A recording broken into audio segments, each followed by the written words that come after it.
All right, hi everyone. So yeah, I'm Matthew Polinsky, the KRTP program lead, and tonight I'm just going to talk to you about kind of an update on what's been going on over the past months and what's to come this year. So the slide started off a little bit funny, but I was just going to say this picture here is the KRTP colonies that just came out of the shed. They were wintered at Ian Stepler's indoors, and they're out, and we're just taking our first look at them.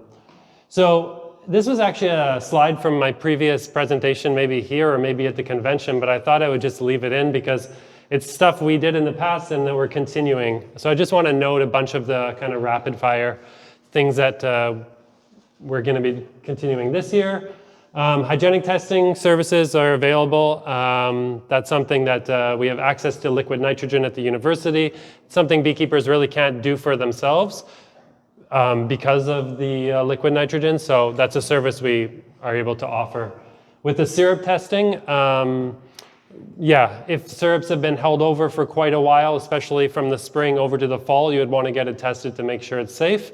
I've talked a little bit about that here before, and I'll touch on it again briefly, but the monitoring program, so that's been offered through the past few years. And one of the things we used to do was, as part of the program, was offer monitoring 10 colonies per site for Varroa, in addition to nosema. And then if people wanted to check virus levels or have bees sent away for AFB, EFB analysis, we could do that as well. Just until I kind of get a few things running this year, I'm just going to, I think, put on hold the Varroa sampling.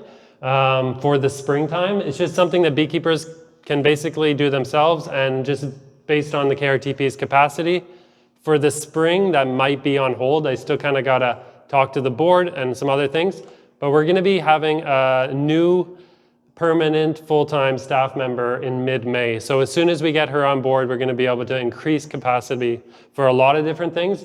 And one of the things is making trips out to see beekeepers, to see their hives, and to do other things. And I think for the fall time period, that was something that was really valued by some beekeepers, was that going out, sampling 12 colonies, 10 or 12 colonies per site, because people were kind of getting through the end of the season, and then that service was there if they wanted it. So as usual, U of M collaboration. I try to help out when I can with the Bee Lab there, and they help us out from time to time as well with lab work and giving advice and other things in facilities.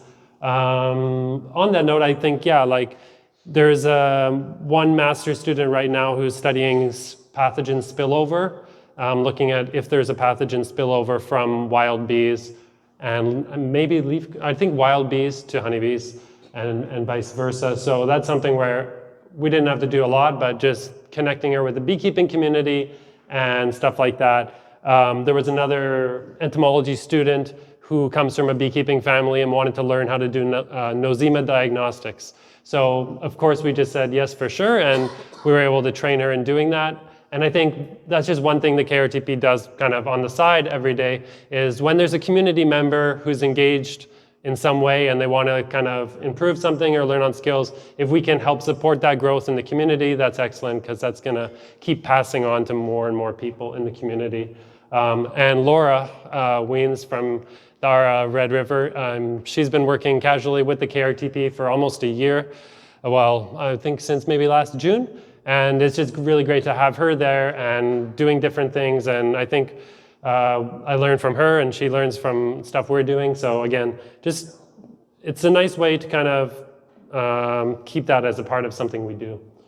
With amitraz resistance testing, that was something we did last year, and we identified that there was quite a bit of colonies that were not susceptible to apivar treatments. So there was a degree of resistance that we were seeing in the field. Basically, the KRTP steering committee decided we weren't going to pursue it too much further this year. And upon consultation with different experts in the field, they say, yeah, we know the resistance is out there. Let's move on to treating it in different ways, treating mites in different ways, rotating treatments and just making sure we have good IPM. We don't need to go out and put resources into checking every year and saying, oh, it's still there. We might want to revisit it at some point, but at the moment, we're not going to be putting too much resources into that. One thing I have thought about doing, and kind of 80% of the way there, was preparing these kind of do-it-at-home resistance kits. It's quite a bit of work to kind of, it's a real craft project to be cutting plastic and gluing and all of this stuff. And I was thinking if I prepared these and somebody came across colonies that were potentially having mites that were showing a high degree of resistance, they'd be able to take this home and just run it at home. It's a pretty simple test. So that's one thing I'm thinking about doing. And again, something like that also depends on demand from the community. If that's what people want to do, if they want to have that at home to be able to run a test when they find a colony with 5% or 10% mites, that's something we can provide.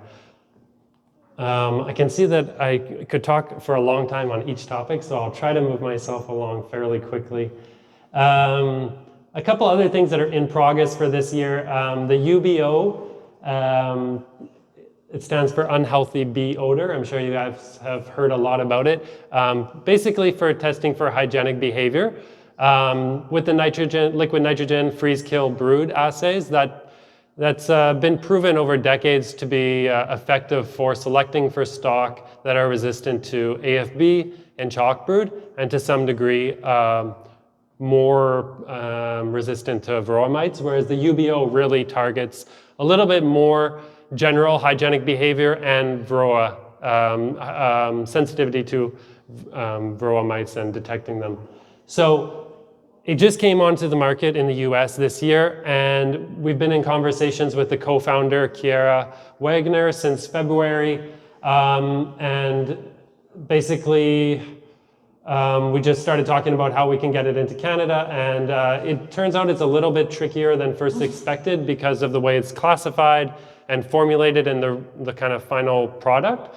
So she's been in touch with Mike Gordon at Dancing Bee, and they've been kind of working together to see how they can bring it into Canada and then get it out to beekeepers. So my role in that has kind of been getting information out and setting that up, and then I think going forward it'll probably be more of a direct relationship between retailer and the supplier. But for now, I've been talking to a lot of beekeepers, and if anyone here is interested in testing their colonies with that, it costs about $25 per colony. And it comes with an applicator that's only an extra $30, so that way you can do that at home. Again, this is something that's user-friendly, so as opposed to the hygienic testing with liquid nitrogen, that's not really user-friendly so much. So I think this is something beekeepers will be able to use at their own convenience. So the MQBA, so that's the Manitoba Queen Breeders Association. It's been kind of, there's been chatter in the background now, kind of ever since I arrived to Manitoba less than a year ago, that people wanted to do more for breeders and kind of supporting breeders and then distributing that stock out to people in the province. So I think it was the last day of January or first day of February, we convened a meeting with some people expressing interest, and some of the people from the former Manitoba Queen Breeders group that isn't really active anymore, and talked about the history of it and potential path forward. So that's posted on the MBA website under the KRTP tab. So go ahead and take a look at that. This brief history of what was done in the province. It was really interesting to see what they were able to accomplish and what systems they had in place. So just on that note, that's been kind of a little bit slow getting going over the past months, like March and now, as kind of other things have taken over, but it's still on the radar. I think the UBO is a nice, good kind of foot in with that. Kiera Wagner said she'd be willing to set up a webinar. So essentially for people wanting to use UBO here in Manitoba and across Canada, we'll set up a webinar once we can actually get the product into Canada, and beekeepers will be able to ask questions, and she could talk about application methods and evaluation of the colonies with that product. The asterisk on this is the field day that the MBA is planning. I think we're kind of envisioned it It's not all put together yet, but we kind of envisioned it as rotating around queen breeding and raising queens. It will be held at Merv Malyan's place, and he's been doing queens for a long time. We were also planning to get in Miriam Bixby from BC, who's done a lot of work on kind of the economics of the beekeeping business. And then a couple other people who could talk more about breeding programs and breeding associations and kind of how those go together and the social factors there. So we were looking for a bit of a balance between having commercial, kind of trusted commercial breeders, queen rearers, and then having people who could talk about business management, economics, and then also just kind of the social factors involved in that.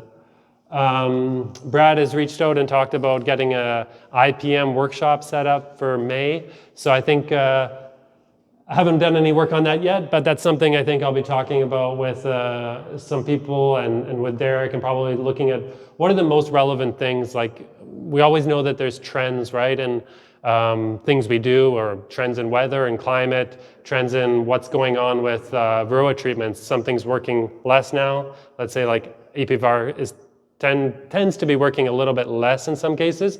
So people are trying new regimes out, and I think we'll probably try to tailor our content towards what we see as the most relevant, and always open to suggestions. So, contact me at my email or through the Facebook or whatever it is, and say, I think this is something that's really important that's coming up, people aren't talking a lot about, and we could definitely try to address it. I wanted to take this opportunity as well to talk about the queen rearing workshops we'll be putting on. So Derek's done that a couple of years with the KRTP, I know for sure. It's a jointly led workshop with Jonathan Hofer. Derek, myself, and Jonathan did it last year, and this year I think Jonathan and myself will be putting it on again.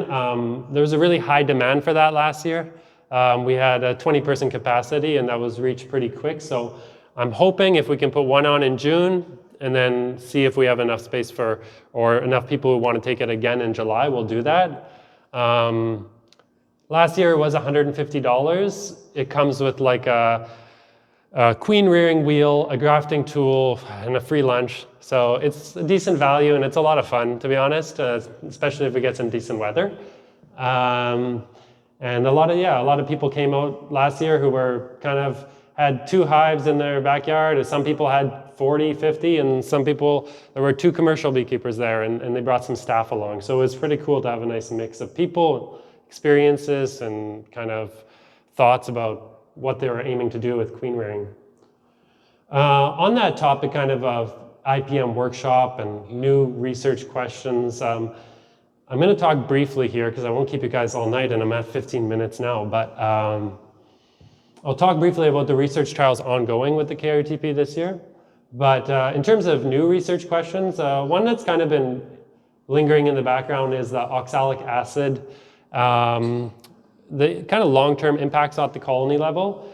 One thing that's been said in kind of research circles is that there's been a lot of work on the efficacy of oxalic acid for killing varroa mites, but not as much, and very little maybe, done on kind of the impacts on different factors in the colony. So brood production, or population size, or supersedure, I think the list could go on. So something I've talked about with Dr. Curry a bit, and actually a question that was addressed in Saskatchewan last year by Dr. Sarah Wood and one of her master's students, where they had some colonies. I think the experiment was set up in July.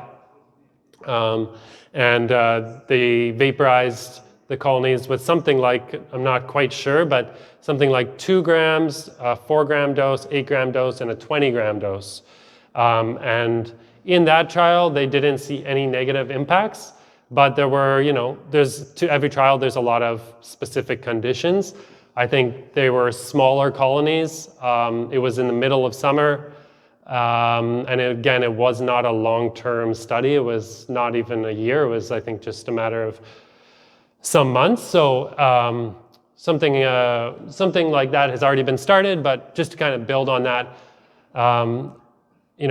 going forward, the extended use oxalic acid pads, something that might be registered here in Canada, I think, well, people are working very hard at it right now to have it registered, although it's not yet registered and not legal to use. Again, that's something where you're going to be leaving oxalic on the hive for a certain amount of time, a longer amount of time, and just what kind of questions could we look at about impacts that could have on the colony? Would it be fine all through the summer, but maybe not fine through the winter, or would it be fine at different doses, or yeah, so a lot of questions there, and that's something that that could be on the KRTP radar, maybe towards the end of the year or next year, but I'll just move on briefly to a couple other things happening this year. And I just put this document up online, and it'll be mailed out to people shortly, I think through Derek. It's potential reasons for colony loss, a checklist. So you might have seen this in the Red River newsletter. I made a link to the Ontario one. So this is basically adapted off of that. I've changed a few things, added a few things, tried to make the font different and a little bit easier to get through. So that's on the KRTP website, well, through the MBA website, the KRTP tab. I also brought a bunch of hard copies tonight. They're at the back on the table. So feel free to take those hard copies. So those stapled papers at the back are free to take. The other things I put on the back table were just some examples of some stuff I have for sale, like the Kappa bee diseases, a pest and diseases manual. And there's a queen rearing wheel back there that's really handy to use. Take a look at it. I generally try to keep those stocked up, so if you ever need them, you won't have to order them from Alberta or Ontario or wherever else. So just to talk a little bit, I'll try to keep it to 3 more minutes, and that'll be 20. So about the syrup trial that we put in last fall. So they came out of the wintering shed, I think it was last Wednesday. We went through them, and we rated the cluster scores. We weighed them all. We did a bunch of different stuff. But I guess the little picture here you see on the right is a control colony, and the bottom was one that received a bad syrup. You can see there's quite a bit of dysentery on the one on the bottom. So we were seeing in one of the groups, we had 4 different groups, 1 control, and then 3 different treatment groups of syrups of various qualities. And we were seeing consistently in one group quite a bit of dysentery, but I mean, that's kind of what we expected a little bit to a certain degree, but we're seeing a lot of other stuff as well that we still need to figure out. So in the next picture here, you see 2 colonies with quite a bit of dysentery, and the one is actually from a control group. So that doesn't really make sense. And then some of the other syrups that we tested that we thought were going to be very bad, they actually came out, some of them came out okay, and some of them not so good. So there's a lot of different factors there. There could be interacting mite levels, there could be viruses, nosema, there could be when the syrup was taken down. Was it taken down and consumed, and kind of the bees were kind of be able to metabolize it early in the fall before the winter? Was it stored and then some of it was consumed right at the end of winter, and that impacted? There's a lot of different factors. And we took a lot of different measurements on these colonies, right? We tracked how quickly they took it down, weights before the trial, before the treatment, after the treatment, and then again coming out of winter. So there's a lot of things to look at, and we don't really have any clear answers yet, but the information I brought to you last time and that I've been posting online about syrup quality, all of those things still stand. As for this trial, I think we are seeing some things fairly clearly, but it'll take some time to work out and get back all of the results. On the far right was just the students and Zoe, the entomology department technician there, moving the colonies out last Wednesday. I think we had 7 of us, 7 or 8 maybe even. It still took 4 hours of nonstop work to photograph each colony, weigh them, move them, score clusters, take nosema samples, varroa samples, virus samples. So it was quite a bit of work, but as Rob said the other day, many hands make for quick work. So yeah, just another good example of kind of all of the collaboration between different people here. Again, a lot of the things I've talked about syrup in the past, all of that stuff certainly does stand, and I won't go too much deeper into it today, but there's a number of kind of common questions on quality indicators. If you're sourcing your syrup from a good source, mixing the sugar at home, or for example, I test Bee-Made's syrup and this spring I tested it, everything was perfectly normal. You don't have too much to worry about. If you are holding syrup over from the spring to the fall, it's a good idea to get it tested because I have seen syrups degrade fairly quickly and we don't know to what extent the bees can handle it. And again, that might matter when they're going to consume the syrup, if they're going to consume it early or later. There's a lot of different factors. So $15 for getting a syrup sample tested. And you can ask me a lot more questions about this anytime or email me. I also want to kind of post pretty soon here just a general guideline for general tips around syrup. So you can look out for that. We were working with Nature Recombined Sciences, testing a natural extract on varroa mites, looking at mortality. And the thing I wanted to say about this was just that we need mites to run this test. When we don't have mites, we can't catch them and we can't run the test. So if you do come across a colony with really high mite levels, say this spring or through the summer even, I don't know if we'll still be looking for one. At this moment, we kind of are looking for one. So if you do come across that and you want to sell it and kind of get a mite bomb off your hands and help us get our research done, we'd be likely willing to buy it from you. So I'll just speed through the green light part and basically say that the green light trial we ran last year, we will be running again this year. We just got approval last week. So the colonies came out of the shed and it looks like we can kind of manage putting them all together. The sooner we can put them together, the better. I wrote kind of extensively about that for my report to the to the Manitoba Beekeeper magazine, which will be published shortly. So if you want to learn more about sourcing colonies and how we use colonies and stuff like that, just it's free online, check it out. So last year, well, how does it work? It's fed through the sugar syrup. It doesn't kill mites, but it stops them from reproducing. So I'm right, so just want to say that the treatment, this is kind of the results from last year, and we can see on the far left here, this is the untreated group where by the last time period, the mites went way up above threshold, the economic treatment threshold, and the other one stayed down quite low.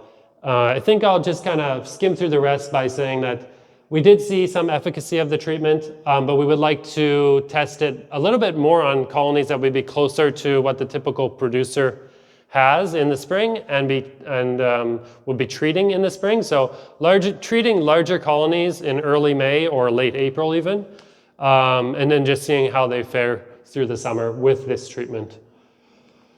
These slides here, I'm just going to zip through. Basically, it shows that the colony growth size and the colony, the growth size for population and for brood frames, it stayed steady. There was no negative impact from the treatment. So with that, I'm just going to end it at 25 minutes almost. So I can take a couple questions, and I'm not sure. I'll let, it's 9:24. So. Time for a few questions. Sure. Yeah, I guess I'll also just say follow me on Facebook, follow me on Instagram. It's a good way to keep in touch. I try to keep people posted on what we're doing, the fun stuff and the interesting stuff, and kind of the notices about if there's anything to look out for in your colonies or something we see happening. It will go up through those channels as well as through the MBA website. So yeah, any questions? The UBO, I've been at a presentation with Kara was here, and it's very interesting to see how it works, but do we have something to test? Do we have something to test? That's right. Well, I think if we're testing a lot of, let's say, I can just speak for the KRTP. So when I'm testing producers that have had hygienic testing done over the past years, I do see in some of their colonies that they do have very good scores. It's not the same thing as a UBO score. It's something different, but I think that's a really good starting point. And there's there's a few producers out there that I know have really good stock that I haven't worked with directly, and they might be interested if we can kind of put it to the test with them. The thing about UBO, there's a lot of things about UBO we could talk about, but kind of to more address your question is I have heard that some people have tested colonies that were like pretty like certifiably good breeders, but they really weren't returning a good result with UBO. And again, we don't want to throw the baby out with the bathwater, and I think there's a lot of other measures to take. So we have to kind of ease into this process and take it slowly and evaluate it, but also put in place your other evaluations. But did you have any other kind of comment or suggestion on where or how to look for good colonies to test, other than say the kind of the producers that we've identified in the province who have been doing similar evaluations? My suggestion was to incorporate it into the queen rearing association that you're trying to start up there again. Yeah. I'm not aware of anybody that actually specifically was creating a program that is washing for mites and testing for a long period of time, because it's not an instant situation. All of the queens that are actually been used somewhere across the world are either have directly connections to the Russian bees, or Baton Rouge that actually has been, basically you need to have a stock that to start with. Just going off with starting to test colonies, I don't know, that's kind of my question. Yeah, and I know Albert Robertson, I spoke to Albert Robertson of Saskatchewan, and he has been using the product in the past years, so I could probably just give him a call and see kind of what kind of results he was seeing, and that might also give us a good guideline. Yeah. Okay. I was just, yeah. I thought you maybe come back and say, well, bringing in some queens from Corey Stevens. Well, I think bringing in queens is something like a Manitoba Queen Breeders Association is interested in doing in the future. Like if beekeepers gather, it's not something that's really going to be led by the KRTP, but maybe supported by the KRTP. And once beekeepers figure out exactly what they want to do, and you know, that might be a part of it, bringing in different queens, and KRTP could be helping to evaluate them and things like that. Anyone else? Rob? I'm going to take him a mic. Can you just comment a little bit on the scoring of the UBO? Yeah, so Rob's question was, can I comment on the scoring of the UBO? I can, so there's basically with the hygienic testing with liquid nitrogen, it's like, there are ranges, but to be considered hygienic to the people who developed it, like Marla Spivak, it needs to be scoring 95 to 100%. With UBO, Update-RRAA is the company, they've developed like, I think 3 or 4 different ranges. So kind of to ease people into it. And I can't off the top of my head tell you what those ranges mean and how to kind of decipher them. They have a fact sheet, and I've kind of been sending that around to people, and I just got to figure out, maybe there's a good place I could post it, or maybe just on my Facebook. So basically, I say what's the difference between the two very briefly, and then there's a fact sheet on UBO, and there's a fact sheet on liquid nitrogen free-scale brew assay, and that kind of goes through those evaluations. Yeah. Sorry, that's on your Instagram?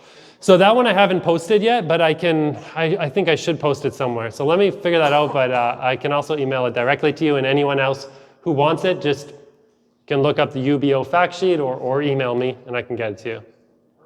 Yep.